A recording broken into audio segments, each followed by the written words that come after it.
Hi guys, and welcome to the very first episode on our channel, A Little Bit Hippie. This is all very new to me. I am not technologically savvy at all, so you're going to have to bear with me. I do apologize in advance. This channel is going to be more for learning, gardening, you know, that sort of advice, more so than entertainment purposes. So bear with me. Hope you enjoy it. If you have any feedback whatsoever, please don't hesitate to get in touch with me. Either leave a message here, a comment. You can find us on Facebook. Just look us up on Facebook, A Little Bit Hippie. Look for the yellow flower with the B. You can also find our blog. It's www.alittlebithippie, all one word, .wordpress.com. Regular updates are posted on there, stories, that sort of thing. Here we're going to try and do a regular video, weekly, fortnightly, but we're going to start off with a garden tour. So this is going to be a regular feature and I hope you enjoy it. And please, again, if there's any questions, feedback, anything, just give me a hoy. All right guys, hope you enjoy it. Bye. Well, I thought it was about time I gave you a garden update. So here's the first bed. So this was the last bed that we put in. I can't remember how long ago it was now, but in here we've got Brussels sprouts. That's more Brussels sprouts. Cauliflower. I think they're a mini variety. Then, because my pickled beetroots went insanely awesome, I have planted a whole heap of golden globe beetroots. Then over here we've got radishes.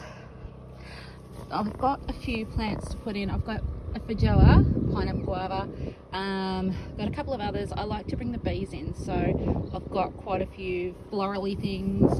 Got some citrus happening, and I've got olives as well. Bed number 2, along the outside we've got herbs. The thyme here has gone berserk, and the curry plant. Wait until you see this. Boom. So we've got snow peas along the back. They've gone nuts, but we haven't had enough sun, so they haven't had any flowers on them yet, which is a bit disappointing. Then these big suckers here are actually sprouting broccoli or rapini, whichever you want to call it. Don't worry about the dust on top. I throw blood and bone on when I know it's going to pour rain. Then we've got a borage plant here, which will be a medicinal herb. Then I've got, through the front here, I've got purple top turnips. The little carrots, they're a bit slow, but they are coming along nicely. And then the lettuce, this has gone gangbusters with the rain. Now this was the first bed that we originally put in. So I harvested all of the cabbages and I've just left that for the time being. So I like to chop and drop. So when I harvested them, all the outer leaves that I had, I've either put in the compost or I have left to rot down here nicely. And my theory was, if I leave them there, the green caterpillars and cabbage moths are going to eat them and not my pak choi.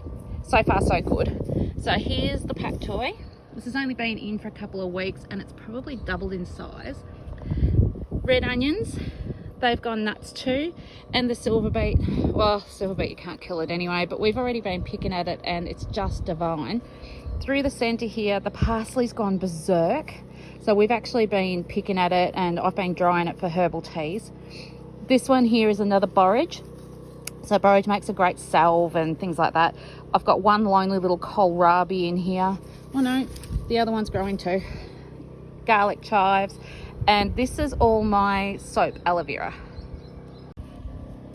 Last bed. And this one's not quite as productive. You can see at the back here, the broad beans, they really haven't done much at all. So I don't know whether it's climate, the soil might not be right, I'm not sure. In between, you can see that I've planted some peas. They seem to have come on really nicely. I've got some little hardies, Johnny jump ups in here as well, hoping to bring the bees in. Then I've got some other cauliflowers through here. I've got that one there is a little comfrey. It ain't doing so good, so I think she'll have to be coming out. Then I've got the rosemary in each corner. Then I've got the baby kale that's come up really nicely.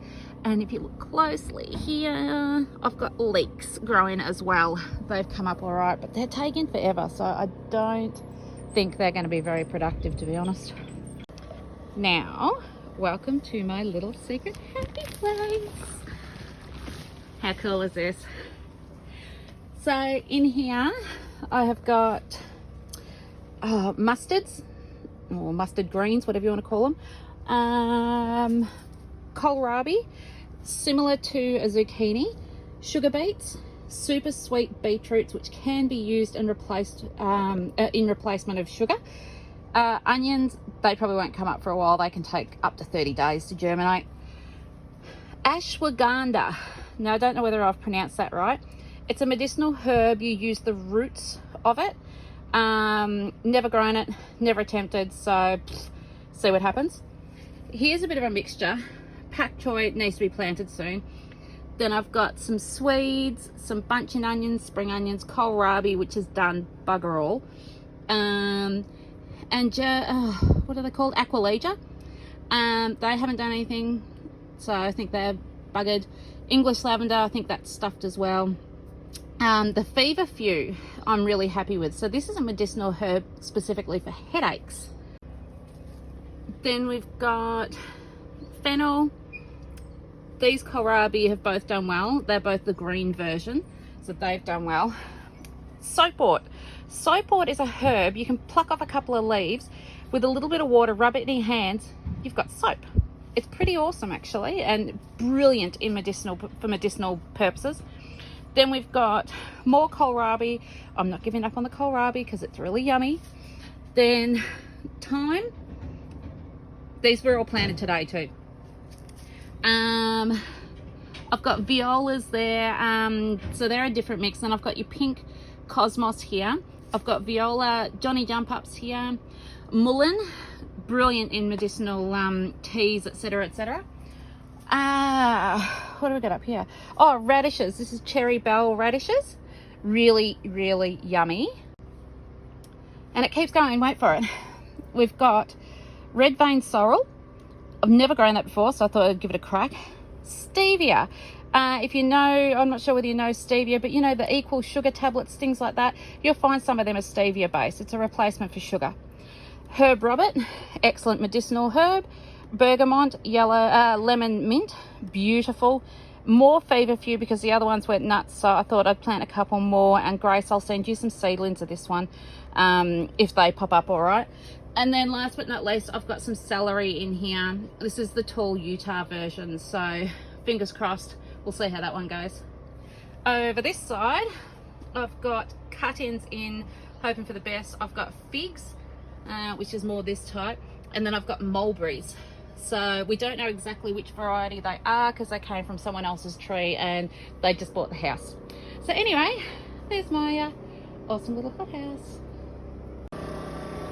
And the patch. How cute is that?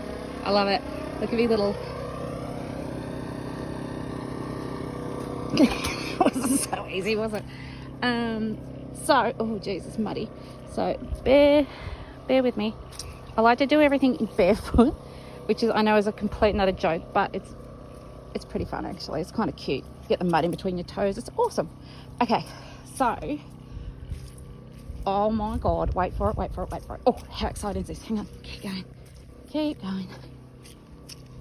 Look at that. Rhubarb. That's a weed, that can go. Look at him. So that's red dragon, I think that's called. And then over the back here, so these two beds, all the way along, these two beds are Sebago potatoes. They're meant to grow really well in this area, but look, it's been a long time since I've grown potatoes.